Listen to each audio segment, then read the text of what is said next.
Brought to you by Hyundai. Experience the all-new Hyundai Santa Fe.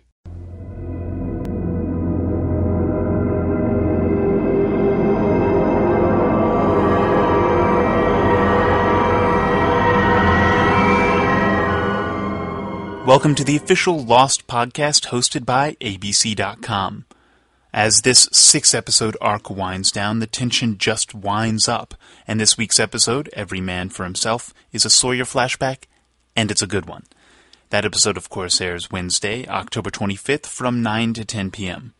Unfortunately, though, executive producers Damon, Lindelof, and Carlton Hughes could not join us today because, well, they're busy making a TV show.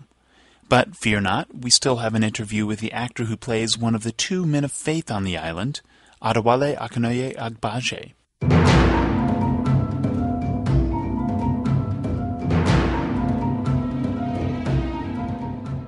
From his unpronounceable name to the enigmatic character he plays, Adewale has enchanted viewers on the screen, primarily because, as he points out, his character doesn't fit any stereotypes. It's always tempting just to stick to a stereotype, but I think what we've seen in this character of Echo is we've seen all the dynamics, we've seen compassion, we've seen, he's a very forceful person, but I think what's most endearing about him is he has a very redemptive quality, so he can commit mass murders but you can still love him.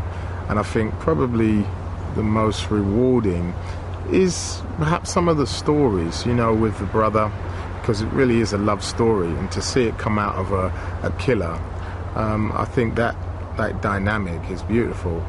That's what we are as humans. We're good and bad, and it's whether we still come out of that and try to search for some redemptive salvation.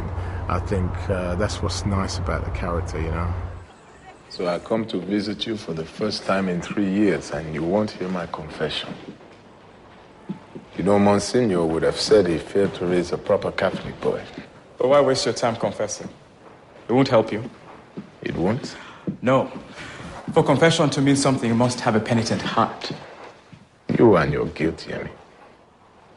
I've only done what I needed to do to survive. How is that a sin? You may live far from here, but that doesn't mean I haven't heard of who you are and what you have done.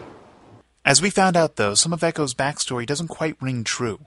But as he points out, what ultimately matters is the heart of the story. It wasn't that authentic, to be honest with you, because, the particular scenario that we're depicting in 23rd Psalm of, warriors or gang leaders coming and kidnapping children doesn't actually happen in Nigeria, per se. It's more the other side of Africa, Mozambique, Rhodesia,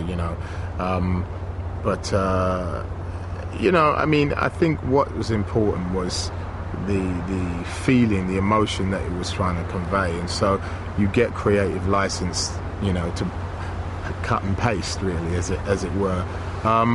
They did use some locals that spoke Yoruba. They actually found some Nigerian locals that spoke Yoruba who did some of the ADR, which was nice. It's nice to hear your native language being spoken. We're a very proud nation, Nigerians, and I think anytime we see a Nigerian coming through, as it were, there's always a lot of support, and they love.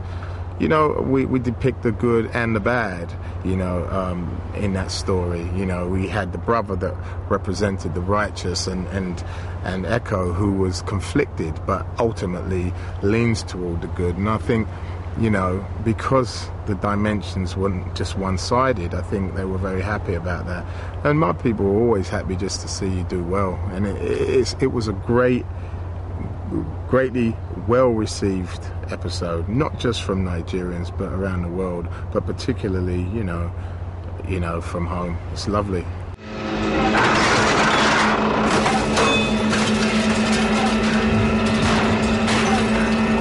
I was wrong.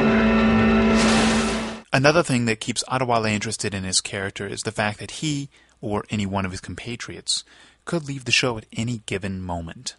I think that's what's interesting about the arc of the character, because, and not just his, but any character on that island, the tension never lets up. You could be gone the next day.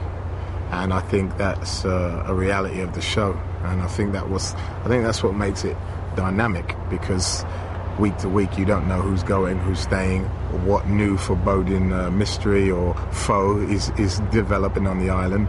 There seems to be every demon and devil on this island you've ever known, so you don't know, and who's going to get swallowed, and whether you will defeat that foe. And more of that is going to be appearing in season 3 for sure. That brings us to the end of this podcast. Join us again next week as we rejoin executive producers Damon Lindelof and Carlton Hughes and get your fan questions answered. Well, some of them. And maybe not answered, but you know how they do it. Remember, you can submit your questions at lost.abc.com. Also, don't forget to check out the podcast for some of our other shows, including Grey's Anatomy and The Nine. All that's at abc.com, too. Every Man for Himself airs Wednesday, October 25th from 9 to 10 p.m. only on ABC.